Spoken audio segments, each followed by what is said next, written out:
할렐루야. 네, 반갑습니다. 오늘도 하나님의 큰 은혜가 우리 사랑하는 성도님들 모두에게 크게 차고 넘쳐나기를 소원합니다. 우리가 계속해서 주일 오전 시간에 히브리서의 말씀 11장에 있는 이 말씀을 우리가 가지고 우리가 믿음에 대해서, 그리고 믿음의 선진들이 살았던 그런 믿음의 삶으로 그들이 증거한 믿음의 그 삶에 대해서 우리가 함께 계속 살펴보고 있습니다. 오늘 2023년 마지막 주일 예배이며 동시에 히브리서 11장의 믿음의 선진들을 살펴보는 마지막 부분입니다. 오늘 본문의 말씀을 우리가 보면요, 오늘 본문을 보면 저자는 32절에서 성경에 등장하는 믿음의 사람들을 일일이 다 다루고자 한다면 시간이 부족할 것이다 라고 이렇게 언급하고 있음을 우리가 볼 수 있습니다. 그러면서 저자는 마지막 후반부에서 믿음으로 사는 삶 속에서 일어나는 역사들을 요약적으로 기술하면서 히브리서 11장을 마무리하고 있음을 우리가 볼 수가 있습니다. 그런데 우리는 이러한 본문의 위대한 믿음의 선진들의 믿음의 성경에 기록되어 있는 믿음의 우리의 선배들, 성경에 기록되어 있는 믿음의 위인들의 모습을 우리가 보면 많은 사람들이 아주 쉽게 생각할 수 있는 부분이 하나가 있습니다. 그게 뭐냐면 성경에 기록될 정도의 위대한 인물이라고 한다면 아주 특별한 사람일 것이다 라고 하는 그런 생각들을 우리가 가지고 있다라고 하는 것이죠. 성경을 읽다 보면 등장하는 수많은 믿음의 사람들의 모습을 보면서 이 사람들은 나하고는 차원이 다른 레벨에 있는 사람이야 라고 하는 생각들을 너무나도 쉽게 합니다. 그들이 성경에 기록되어 있을 정도라고 한다면 어마어마한, 나하고는 비교도 안 될 만큼 어마어마한 믿음을 가지고 있을 것이다 라고 우리가 이렇게 생각하고, 그들은 아주 특별한 사람일 것이다 라고 이렇게 생각을 하게 된다라고 하는 것이죠. 하나님의 특별한 은혜 안에서 구별된 삶을 살았던 우리와는 전혀 다른 차원의 사람들일 것이다 라고 생각을 한다라고 하는 것입니다. 사랑하는 여러분, 그러나 여러분, 놀라운 것은요, 우리가 앞에서 계속해서 살펴보았던 믿음의 사람들은 모두 완전한 사람들이 아니었다라고 하는 것입니다. 우리가 생각하는 것만큼 완전한 사람들은 아니었다라고 하는 것입니다. 아무리 훌륭한 아브라함이나 모세나 다윗이라 할지라도 우리와 똑같은 사람들이었다라고 하는 것입니다. 그러므로 그들에게 우리와는 다른 뭔가 특별한 것이 있다라고 생각을 해서는 안 됩니다.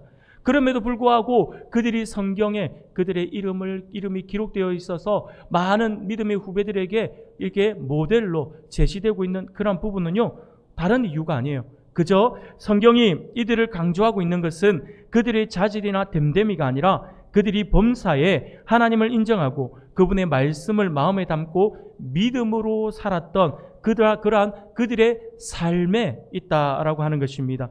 그런데 놀랍게도 우리가 볼 때에 그들에게 있어서 특별한 믿음의 삶을 살았던 그들을 우리에게 소개하고 있지만, 그런데 성경은요, 또 다른 장면에서 놀랍게도 뭐라고 말씀하시냐면 그들이 가지고 있었던 그 믿음, 오늘 우리가 가지고 있는 믿음, 동일한 믿음인데 이 믿음은 하나님께서 우리에게 주시는 선물이다라고 성경은 우리에게 말씀을 하고 있다라고 하는 것입니다. 사랑하는 여러분, 하나님이 우리에게 주신 이 귀한 믿음의 선물, 이 선물을 우리가 우리 마음 중심에 받게 되면 우리 안에 어떤 일이 생기게 되는 것일까요? 도대체 어떤 일이 생기기에 믿음의 선배들이 그런 삶을 살 수 있었던 것일까요? 살아계신 하나님의 능력을 우리 삶 속에 우리가 믿음이, 하나님께 주시는 그 믿음이 우리 안에 있게 되면 우리가 반드시 체험하게 되는 것이 무엇이냐니까, 그 믿음을 통하여서 살아계신 하나님의 능력을 우리가 경험하게 된다라고 하는 것입니다. 하나님을 믿고 기다리며 살아가는 백성들 속에 하나님의 능력과 권능이 임하게 된다라고 하는 것입니다. 단순히 종교적인 영역에서만이 아니에요. 우리의 구체적인 삶 속에서 그 말씀이 이루어지게 되는 것을 우리가 보게 될 것이다 라고 하는 것입니다. 그래서 믿음은 역사하는 능력이 있다라고 그렇게 말씀을 하고 있는 것입니다. 우리가 놀라운 하나님의 능력을 체험하고 싶고 놀라운 하나님의 역사를 체험하고 싶다라고 한다면 다른 데 있는 것이 아니에요. 믿음이에요. 믿음. 그 역사를 이루어 주실 하나님을 믿고 기다리며 그분을 의지하며 된다라고 하는 것이죠. 그러면 우리의 삶 속에 하나님의 능력이 나타나게 되어 있다라고 성경은 계속해서 우리에게 말씀을 해주고 있습니다. 우리 주님은요, 세상에 계실 때 마태복음 17장 20절에 보면 이렇게 말씀을 하셨습니다. 앞에 화면이 나오네요. 우리가 같이 한번 읽어볼까요? 같이 읽겠습니다. 시작. 이르시되 너희 믿음이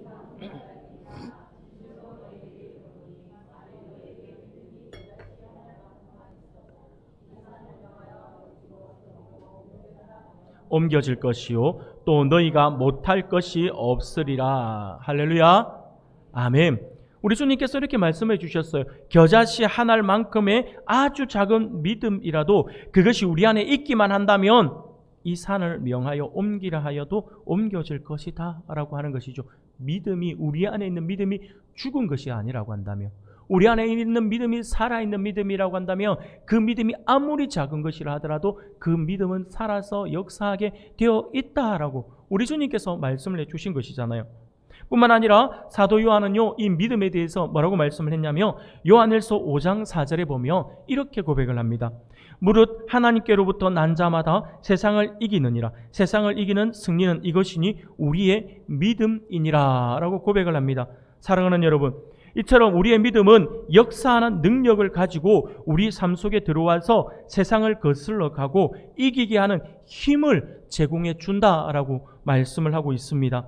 우리는 이 땅에서 실패와 약함과 한계를 많이 경험하며 살아가지만 그것이 우리의 삶의 전부가 아니라 우리가 하나님을 믿고 의지할 때에 하나님의 권능이 역사하면서 세상을 이기는 이김이 있다라고 말씀을 하고 있다라고 하는 것이죠. 사랑하는 우리 성도 여러분, 오늘 우리가 읽은 본문에서 히브리서 저자는요, 그 믿음이 역사하는 능력들이 무엇인지 우리에게 너무나도 구체적으로 말씀을 해주고 있습니다. 오늘 본문 32절 33절입니다. 우리가 같이 한번 읽어보겠습니다. 32절 33절 같이 읽겠습니다. 시작. 내가 무슨 말을 더하리요? 기드온, 바락, 삼손, 입다, 다윗 및 사무엘과 선지자들의 일을 말하려며 내게 시간이 부족하리로다.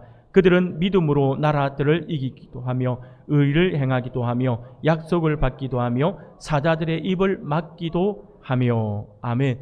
사랑하는 여러분, 성경은요, 전투에 대해서, 전쟁에 대해서 이야기할 때 전투 능력이 출중해서 이기거나 그들이 가지고 있는 장비가 아주 뛰어나기 때문에 싸움에서 승리했다라고 말하고 있지 않습니다. 성경은요, 모든 전쟁에 대해서 이야기를 할 때에 믿음으로 이겼다라고 말씀을 합니다. 실제로 우리가 성경을 보면 수많은 믿음의 인물들을 우리가 함께 살펴보면 그것을 잘 알 수가 있어요. 사사기에 나오는 삼갈이라고 하는 사사가 있었습니다.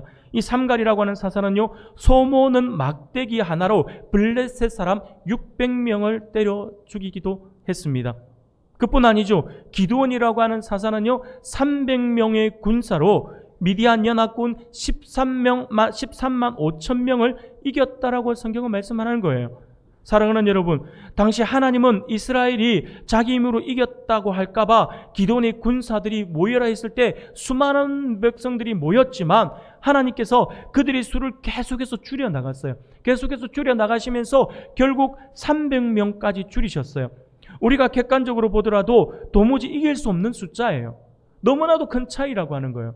미디안 연합군은 13만 5천 명인데 이스라엘은 300명이라고 하니 이게 말이 되냐고요. 단순 계산만 하더라도 450대 1입니다. 450대 1이라는 말은요, 쉽게 말씀을 드리면 전쟁에 나가서 한 명이 적군 450명을 때려 잡아야 되는 거예요. 그런데 옆에 있는 나의 친구가, 나의 전우가 한 명도 잡지 못하고 죽어버렸어요. 그러면 내가 900명을 감당해야 되는 거예요. 이 말이 안 되는 거잖아. 이게 어떻게 말이 되냐고요. 이 전쟁에서 450대 1의 전쟁은 말이 안 되는 겁니다. 도저히 이길 수 없는 싸움입니다. 그런데 성경은 뭐라고 말씀을 합니까? 믿음으로 이기게 되는 그 사건을 우리에게 말씀을 주고 있다라고 하는 거예요. 믿음으로 이겼다라고 이야기합니다. 기드온을 통해서 보여주고 있다라고 하는 것이죠. 이스라엘의 여사사 드보라가 있죠. 드보라를 도와서 함께 사사로 활동을 했던 사람이 있습니다. 바락이라고 하는 그러한 사람이었습니다. 근데 이 바락이 나가서 전쟁을 하는데 그때 전쟁의 상대가 누구였냐면 가나안의 야빈이라고 하는 왕이었어요. 근데 이 야빈에게는요, 그의 군대 장관이 있었는데, 군대 장관이 시스라라고 하는 군대 장관이었었는데, 이 시스라에게는 어떤 무기가 있었냐면 철병거 900승이 있었다라고 성경은 우리에게 말씀을 해주고 있습니다. 여러분, 말이 쉬워서 철병거이지, 지금 이 시대는, 사사 시대는요, 그 사사 시대는 사실상 철기 문화가 확산되어지지 않았던 시대예요. 그 시대는요, 그냥 철로 된 강철검만 하나만 가지고 있어도 그것이 굉장히 강한 무기가 되었던 그러한 시대였어요. 근데 그 시대에 철병거가 있었다라고 하는 거예요.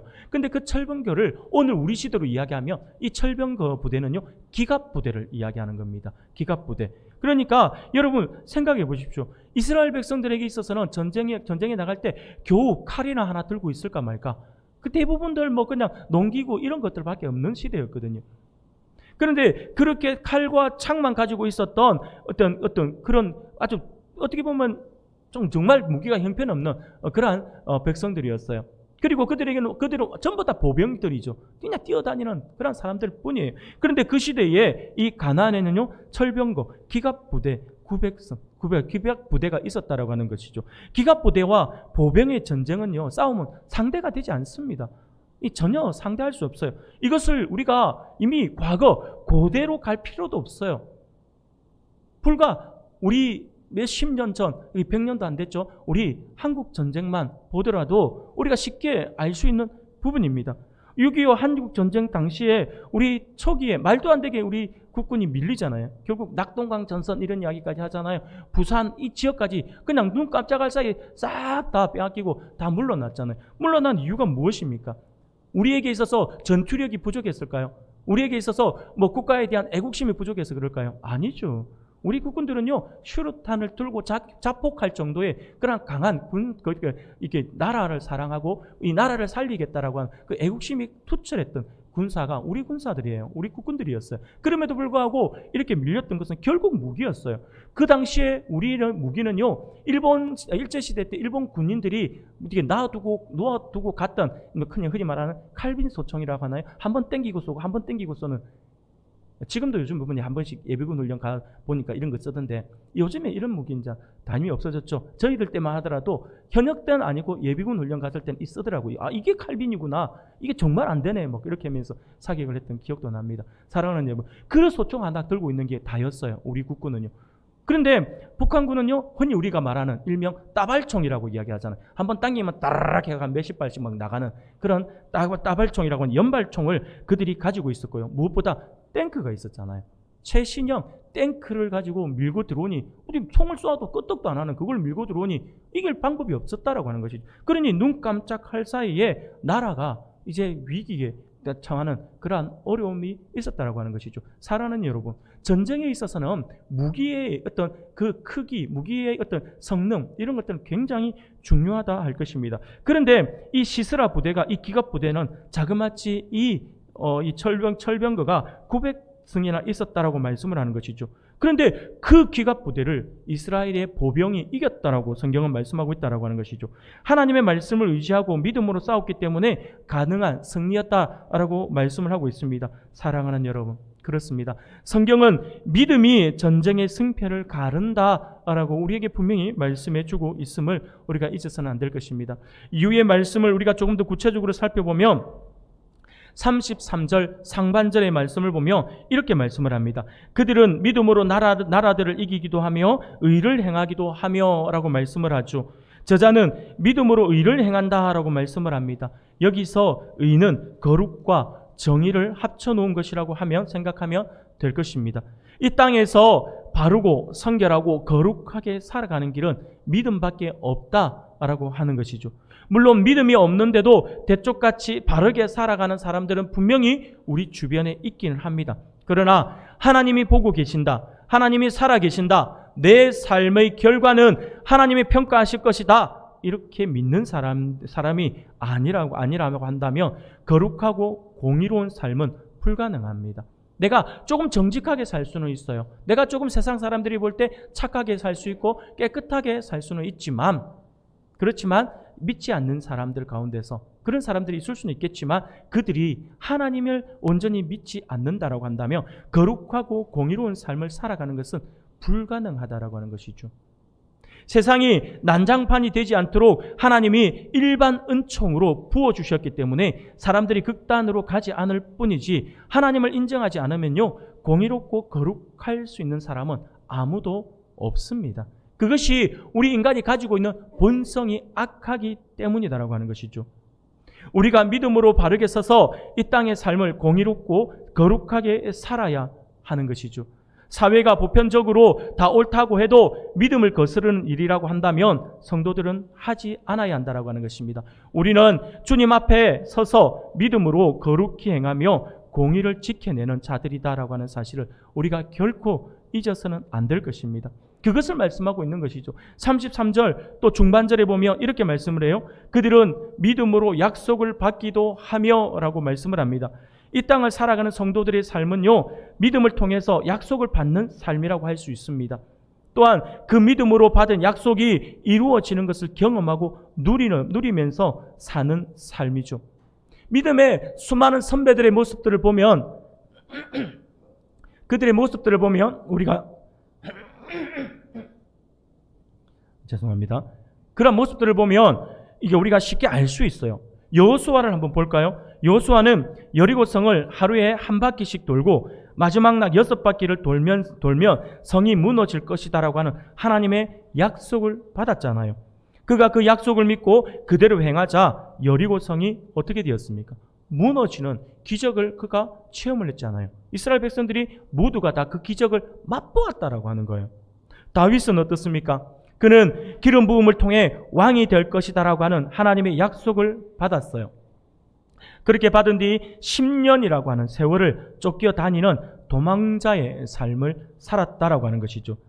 블레셋과의 전쟁을 마치고 돌아오는 길에 사울이 죽인 자는 천천히요 다윗이 죽인 자는 만만이다 라고 하는 백성들의 환호를 들었던 사울왕이 질투심 때문에 분노하여서 다윗을 죽이려고 했고 다윗은 그 사울을 피해서 도망자로의 삶을 살았습니다. 그 과정에서 사울을 죽일 수 있는 절호의 기회를 2번이나 만났지만 다윗은 사울을 죽이지 않았죠. 그는 10년이 넘도록 하나님의 때를 믿음으로 기다렸고 결국 어떻게 되었습니까? 하나님의 약속대로 왕위에 올랐어요. 왕위에 오를 정도가 아니죠. 지금도 이스라엘 백성들이 현대에도 이스라엘 백성들에게 있어서 역사에서 가장 위대한 왕이 누구입니까? 그러면 다윗을 떠올려요. 그만큼 위대하고 하나님 앞에 정말 귀하게 쓰임받았던 왕으로 세움을 받았다라고 하는 것이죠. 사랑하는 여러분, 우리가 신앙생활을 하면서 이런 것을 우리가 분명히 알아야 합니다. 그것을 우리가 알아야 믿음으로 사는 맛이 있어요. 쉽게 말하면 이런 하나님의 약속의 말씀들을 우리가 받고 그 약속의 말씀이 우리 안에 실현되어서 체험을 해야 되는 거죠. 그래야지만 우리가 신앙생활을 할 때도 좀 맛이 있는 신앙생활을 할 수 있어요. 이런 맛이 없으면요 정말 몸이 건조한 그러한 신앙생활, 남들이 하니까 얼떨결에 따라하는 것밖에 안 되는 거예요. 그런데 내가 체험을 하게 되면 말이 달라지죠.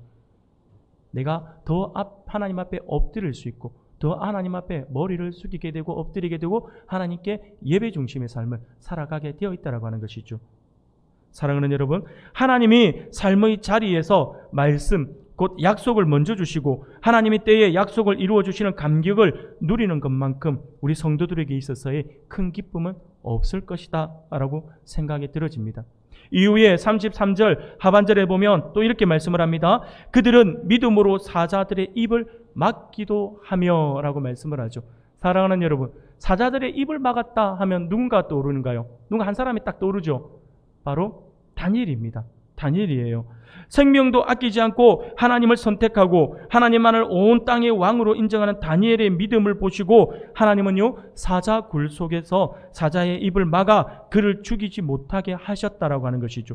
모든 사람이 다 다니엘과 같은 경험을 하면서 살아가는 것은 아니지만 하나님이 원하신다면 모두에게 경험되어질 수 있는 역사이며 권능이라 할 수 있다라고 하는 것이죠. 믿음이 그 삶을 살게 해준다라고 하는 것입니다. 믿음이 우리에게 그 믿음의 그 신앙의 참맛을 경험하게 해준다라고 하는 것이죠. 그래서 믿음이 중요하다라고 하는 것입니다.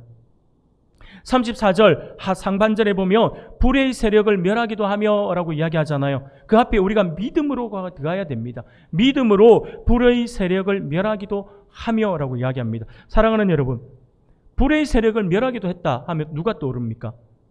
바로 다니엘의 세 친구들입니다. 다니엘은요, 사자의 입을 막은 믿음의 사람이 다니엘이었다고 한다며 불의 세력을 멸한 것은 그의 세 친구인 사드락과 메삭과 아벤느고일 것입니다. 바벨론 느부갓네살 왕이 신상을 세워놓고 절하기를 요구할 때에 이 세 사람은 절하지 않고 믿음을 지켜냈습니다. 왕이 그들을 회유하려고 하자 그들이 무엇이라고 대답을 했습니까? 다니엘서 3장 17절과 18절 말씀입니다. 우리가 같이 한번 읽어보겠습니다. 이들은 이렇게 선포했습니다. 같이 읽겠습니다. 시작. 왕이여,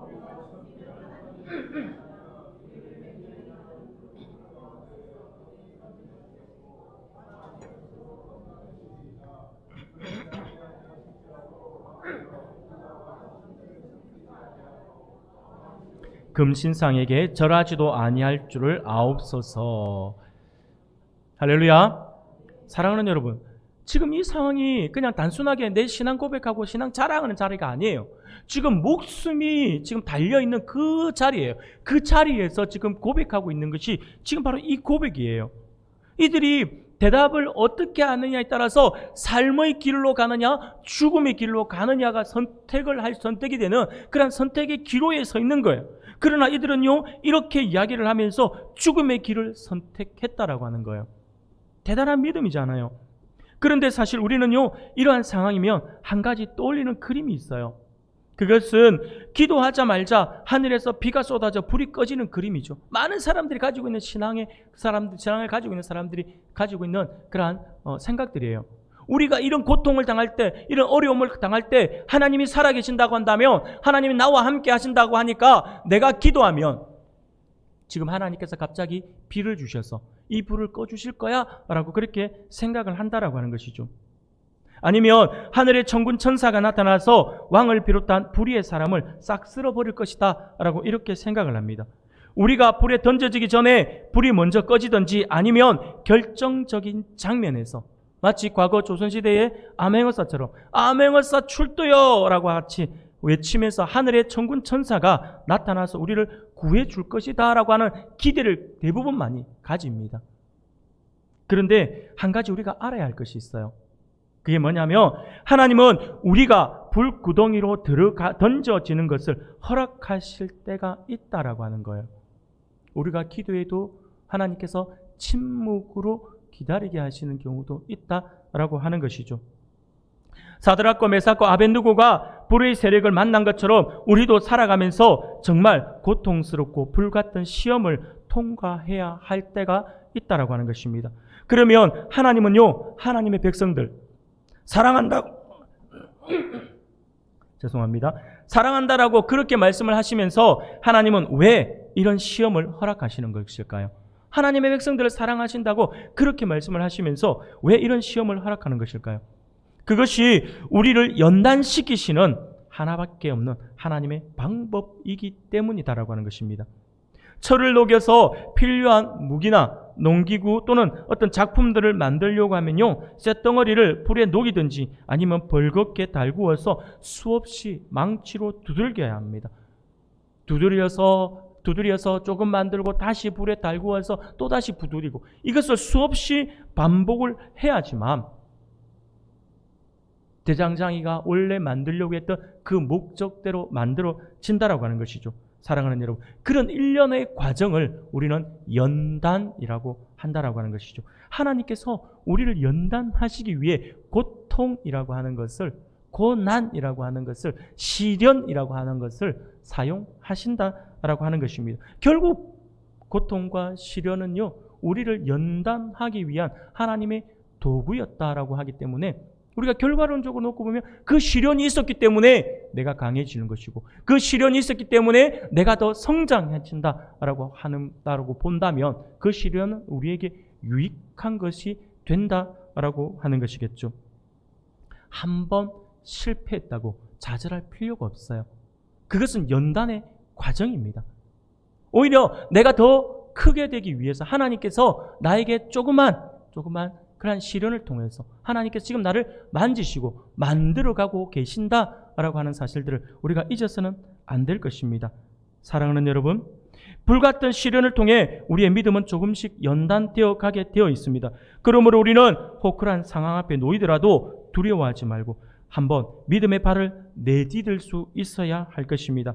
하나님의 역사는요, 우리가 믿음의 결단을 하고 그 결단에 의하여 믿음의 발을 내디딜 때에 그때에 역사가 일어난다라고 하는 사실을 우리가 잊어서는 안 될 것입니다. 믿음으로 불같은 시험을 통과할 때에 불의 세력은 우리를 해하려는 능력을 잃게 되는 것이고 오히려 우리를 정금처럼 빚어내는 축복의 도구로 바뀌게 되어 있다라고 하는 사실을 반드시 믿으시길 바랍니다. 그것에 대해서 우리 하나님께서도 분명히 말씀하시는 거예요. 이사야서 43장 2절 말씀을 보면 하나님께서 이렇게 말씀을 하세요. 우리가 큰 목소리로 같이 읽겠습니다. 시작. 네가 불 가운데로 지날 때에 내가 너와 함께 할 것이라. 강을 건널 때에 물이 너를 침몰하지 못할 것이며 내가 불 가운데로 지날 때에 타지도 아니할 것이요 불꽃이 너를 사르지도 못하리니. 할렐루야. 아멘. 하나님께서 우리를 이렇게 지켜주시고 보호해 주신다라고 하는 거예요. 사랑하는 여러분, 34절 중반절에 보면 또 이렇게 말씀을 하죠. 칼날을 피하기도 하며 라고 말씀을 합니다. 역시 믿음으로 라고 하는 단어를 넣으셔야 합니다. 믿음으로 칼날을 피하기도 하며 라고 하는 말씀입니다. 믿음은 우리로 하여금 칼날을 피하게 해줍니다. 사울왕이 다윗을 죽이려고 군대까지 동원해서 그를 쫓아왔지만 다윗을 결국 죽이지 못합니다. 다윗은 오히려 하나님의 보호를 받고 있기 때문에 오히려 다윗이 사울을 죽일 수 있는 결정적인 찬스라고 해야 될까요? 기회를 2번이나 얻지요. 근데 사울은요, 결정적인 찬스를 얻지 못했어요. 그렇게 수많은 군사를 동원하여서 다윗을 잡으러 다녔지만 다윗이 정말 잘 숨어 다녔기 때문일까요? 여러분, 그 당시에 도망 다닐 때 다윗은요, 혼자의 몸이 아니에요. 내 혼자 숨을 수 있다면 어딘가에 숨어가지고 이렇게 버텼다 하겠지만 자그마치 10년이라는 세월이에요. 그런데 성경을 보면요, 다윗이 혼자가 아니에요. 다윗을 따라다니는 무리들이 수백 명에 이르는 거예요. 그 수백 명의 군사가 움직이는데 이 사울이 못 찾는다라고 하는 게 제가 볼 때 못 찾는 그게 기적이에요. 사랑하는 여러분, 하나님이 어떻게 보호하시는지를 우리가 볼 수 있는 것이죠. 칼날을 피하기도 해주신다는 것이죠. 하나님이 보호해 주시고 지켜주시니 다윗과 그를 따르는 무리들이 안전하게 보호되더라라고 하는 것입니다. 사랑하는 여러분, 하나님이 우리를 그렇게 지켜주시고 보호하신다라고 하는 것입니다. 그리고 34절 보면, 하반절에 보면 연약한 가운데 강하게 되기도 하며 라고 말씀을 하죠. 역시 믿음입니다. 믿음으로 연약한 가운데 강하게 되기도 하며 라고 하는 것입니다. 믿음의 세계는 참으로 놀랍습니다. 자신의 한계를 깊이 체험한 사람들이 하나님을 제대로 믿게 되어 있어요. 하나님을 제대로 믿는 사람들은요, 자신의 한계와 약함에 대한 깊은 깨달음을 얻게 됩니다. 세상은 온통 인간에 대한 찬미로 가득하지만 성도들은요, 자신이 어떤 사람인지 너무나도 잘 알고 있어요.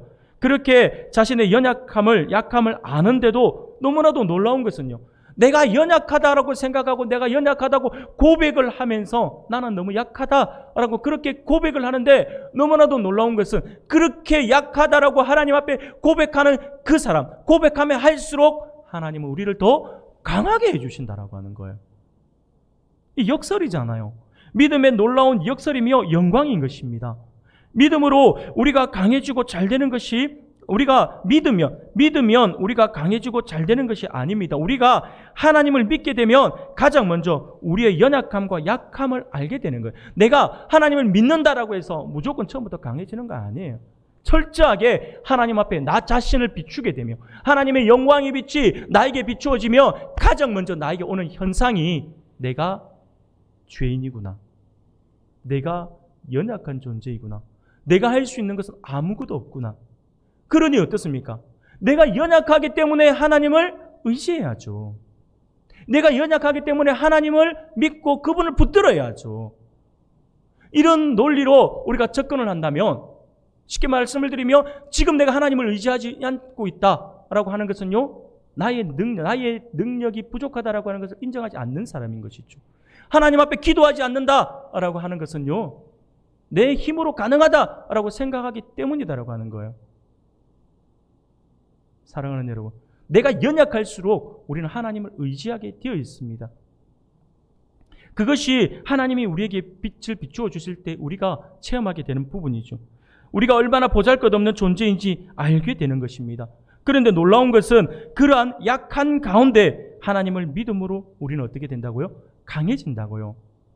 그분이 함께 하신, 내가 능력이 많아서 강해진다가 아니라 내가 하나님께 딱 붙어 있기 때문에 내가 강해지는 것입니다. 종이, 이 주보, 이 종이 자락, 이 한 장은 너무 약해요. 한 장은 금방 찢어질 수 있어요. 그러나 이것이 이 벽에 딱 붙어 있다 그러면 이것은 어떻습니까? 종이가 능력이 많아진 것이 아니에요. 벽에 붙어 있기 때문에 이 종이는 강한 종이가 되는 거예요. 쉽게 찢어지지 않아요. 무슨 말씀인지 알겠습니까? 하나님께 붙어 있는 사람만이, 하나님만을 온전히 의지하는 사람만이 그 강함을 체험할 수 있다라고 하는 것입니다. 하나님을 믿는 백성들 가운데는 사람의 약함과 하나님의 강함이 함께 존재하는 것이죠. 그래서 바울은요, 고린도후서 11장 30절에서 내가 부득불 자랑할진대 내가 약한 것을 자랑하리라 라고 그렇게 고백을 하고 있는 것입니다. 사랑하는 여러분, 이게 진짜 우리의 고백이 되어야 합니다. 나의 약함이 고백되어지고 나의 약함이 자랑이 되어진다라고 하는 것은 한마디로 내가 약한 그때에 하나님이 나를 붙들고 역사해 주실 것이니까 하나님으로 인하여 내가 즐겁고 그분을 내가 자랑한다라고 하는 의미잖아요. 이것이 오늘 저와 여러분들의 고백이 되어지기를 소원합니다. 그리고 오늘 본문 34절 하반절과 35절 말씀을 보면 이렇게 말씀을 합니다. 전쟁에 용감하게 되어 이방 사람들의 진을 물리치기도 하며 여자들은 자기의 죽은 자들을 부활로 받아들이기도 하며 라고 말씀을 합니다. 역시 믿음으로죠. 믿음으로. 기드온은 원수들의 숫자와 장비의 힘이 붙들리지 않고 믿음으로 그것을 이겨내었고요. 유다왕 여호사밧도 믿음으로 강력한 연합군들을 이겨냈어요. 엘리사를 잘 섬겼던 수넴 여인은 아들이 죽었다가 다시 생명이 돌아오는 경험을 하기도 했고요. 믿음으로 아들을 돌려받은 것이었죠. 이러한 믿음의 사람들을 통해서 성경이 무엇을 강조하는지 우리는 눈여겨보아야 한다고 하는 것입니다. 주변의 환경과 배경 그리고 사람의 자질에 의해 모든 것이 결정된다라고 가르치는 세상이 지금 우리가 살아가고 있는 세상입니다. 그렇기 때문에 많은 사람들이 내가 성장하려면, 내가 더 크려면 환경, 주변의 환경, 배경, 어떤 자질 이런 것들을 너무나도 많이 찾고 있어요. 그게 없으면 한탄을 하고, 그게 있으면 그게 마치 나의 삶을 업그레이드 시켜줄 줄인 줄 알고 그 줄을 붙들려고 노력을 하죠. 얼마 전 인터넷 기사를 보니까 흔히 말하는 우리 학생들이 우리나라에서 흔히 말할 때에 뭐 좋은 대학, 인류대학 이러면 스카이를 많이 이야기하잖아요. 이게 서울대와 뭐 연세대, 고려대 이 학교를 우리가 이야기를 하는데 흔히 우리가 이야기할 때 이 인터넷 기사를 얼마 전에 제가 보았을 때에 이 스카이 대학에 들어간 몇 년간 들어간 입학 분포를 보면서 그들의 가정의 상황들을 한번 이렇게 체크하고 그것을 조사했던 조사가 있어가지고 제가 한번 보았던 기억이 있습니다. 그들의 입학 분포를 보니까요, 이제 어느 정도냐니까 70% 이상이 중상류층이라고 하는 그 집안의 자녀들이 이 스카이 대학에 들어가더라라고 하는 거예요. 거기다가 서울대 의대는 최고죠. 우리나라 0.1%가 갈 수 있는 이 학교죠. 서울대 의대는요 95%가 상류층 집안의 자녀들이 들어갔더라라고 하는 통계가 나왔어요. 세상은요 정말 그래요. 세상은 이제 집안의 환경, 배경 그리고 사람의 자질이 성공을 좌우한다라고 이야기를 하는 거예요. 그래서 금수저 이야기가 나오고 있는 것이죠. 사랑하는 여러분, 그러나 그것은 세상 사람들의 관점입니다. 이와는 전혀 다르게 성경은 뭐라고 이야기하고 있냐면 성경은 하나님의 능력과 권능에 의해 모든 역사가 일어난다라고 분명히 우리에게 가르쳐주고 있다라고 하는 것이죠. 믿음이에요. 믿음. 우리가 결코 이것을 잊어서는 안 됩니다. 배경과 환경과 자질 맞습니다. 분명히 맞아요. 세상 사람들이 말할 때에 말하는 배경과 환경과 자질 맞아요. 그런데 그 배경과 환경과 자질은요, 세상 사람들이 말하는 관점으로서의 그게 아니에요. 우리는 달라져야 돼요. 분명 배경과 환경과 자질이 있어야 되는 건 맞아요. 그런데 세상적인 것이 아니라 하나님을 온전히 믿는 배경, 하나님을 온전히 믿고 예배할 수 있는 그러한 환경, 하나님을 온전히 의지하는 그 자신의 자질, 여기에 의해 놀라운 역사가 일어난다라고 하는 거예요. 세상 사람들과 완전히 다르죠. 하나님의 사람들은 이것이 되어야 합니다. 예수님을 믿는 집안의 배경이 만들어져야 되고요. 하나님께 예배하는, 가정에서 예배하는 환경이 만들어져야 하고요. 그리고 그렇게 환경만 만들어지는 것이 아니라 본인 자질에서도 바로 온전히 하나님을 믿고 의지하는 그 자질이 있어야 한다라고 하는 것이죠. 하나님을 믿어야 하는 거예요. 하나님을 입술로만이 아니라 마음 깊은 곳에서 행함으로 보여져야 한다라고 하는 것입니다. 사랑하는 여러분, 그런데 본문 이후의 말씀, 곧 35절부터의 말씀은요, 우리가 더욱더 집중을 해야 될 말씀이에요. 이는요, 믿음으로 고난을 두려워하지 않은 사람들에 대해서 말씀을 하고 있기 때문입니다. 믿음으로 실패와 죽음과 고통과 아픔을 감당한 사람들의 이야기들이 기록되어 있어요. 만일 우리가 34절까지만 본다고 한다면 우리는 반쪽밖에 보지 못한 것입니다. 믿음의 엄청난 권능은 불의 세력을 막고 칼을 피하는 그런 역사 안에만 있는 것이 아니라 칼을 맞았는데도 두려워하지 않는 성도들의 삶에도 역사한다라고 하는 것이죠. 집에서 쫓겨나서 유리하고 방황하는 수많은 고난 속에서도 믿음으로 두려워하지 않는 것이 믿음으로 사는 사람들의 너무나도 귀한 특징이라고 하는 것입니다. 하나님의 은혜와 사랑은 불행이 없도록 만들어주는 것이 아니라 시련과 고통과 아픔이 있음에도 불구하고 하나님이 나를 사랑하시는 줄 알고 하나님의 말씀대로 이 땅이 통치되는 줄 믿는 것이다라고 할 수 있겠죠. 그래서 고난을 당할 때에 좌절하거나 낙심하거나 하나님을 원망하지 않고 하나님의 권능으로 고난을 감당해내고 하나님의 말씀으로 시련을 재해석해 낸다라고 하는 것입니다. 그런데 놀랍게도 성경은요, 이런 사람들에 대해서 뭐라고 말씀을 하냐니까 세상이 감당하지 못한다라고 말씀을 하고 있는 거예요. 히브리서 저자는요, 35절부터 고난당하는 믿음의 사람들을 계속해서 열거하고 있어요. 계속해서 이야기를 하고 있습니다. 그 가운데 결정적으로 이렇게 이야기하는 거예요. 이런 사람들은 세상이 감당하지 못한다라고 분명히 말씀을 하고 있다라고 하는 것이죠. 고난도, 아픔도, 죽음도, 실패도, 질고도 믿음으로 받아내는 그런 사람들이야말로 세상에 감당하지 못하는 사람들이다라고 하는 것입니다. 히브리서 저자는 11장을 마무리하면서 신실하게 믿었는데도 불구하고 고난을 받는 사람들에 대해서 말씀을 하고 있습니다. 35절을 보니까 어떤 이들은 더 좋은 부활을 얻고자 하여 심한 고문을 받되 구차히 풀려나기를 원하지 아니하며 라고 말씀을 합니다. 본문이 가리키는 믿음의 사람들은요, 심한 고문을 당하고 매를 맞았지만 구차히 풀려나려고 하지 않았어요. 더 좋은 부활에 참여하기를 믿고 사모하면서 오히려 그 고난을 감내하고 있다라고 하는 것이죠.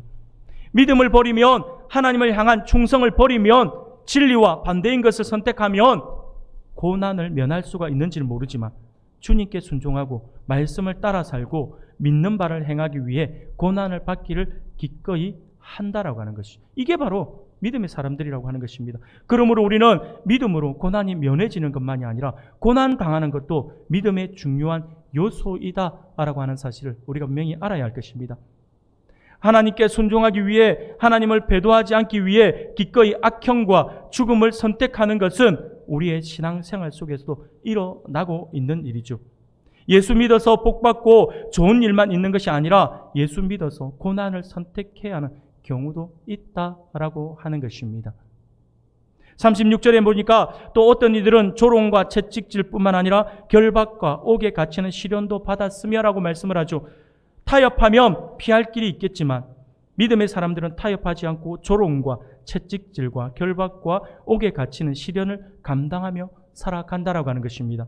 우리가 믿음으로 살아가고자 할 때에 세상의 조롱과 손가락질을 당하는 것은 어떻게 보면 그 자체가 필연적인 현상이라고 할 수가 있습니다. 우리 주님도 이것 때문에 조롱 당하셨잖아요. 손가락질 당하시고 욕도 먹고 심지어 침뱉음도 당하실 정도로 모욕을 받으셨어요. 그러므로 우리도 온전한 믿음을 가지고 살아가고자 할 때에 세상으로부터 그런 수모를 당할 수 있다라고 하는 사실을 우리가 기억해야 할 것입니다. 그러므로 우리는 예수 믿는 것 때문에 가슴 찢어지는 이야기를 듣게 된다면 억울해서 입술로라도 죄 가운데 죄를 지어서는 안 된다라고 하는 것을 우리가 알고 주님 먼저 가신 그 길을 나도 따라가는구나라고 생각하면서 우리가 그것을 이겨낼 수 있어야 할 것입니다. 그럴 때 우리 주님께서 그를 통하여서 역사하시고 그를 통하여서 영광 받으신다라고 하는 것이죠. 37절 상반절에 보니까 너무나도 무서운 이야기도 합니다. 돌로 치는 것과 톱으로 켜는 것과 시험과 칼로 죽임을 당하고 라고 말씀을 합니다. 예수 믿는다라고 하는 이유 때문에, 믿음 때문에요. 성경을 보며 돌로 친다라고 할 때 돌로 죽이는 것은요, 돌로 쳐 죽이는 것은 이스라엘의 사형 제도 가운데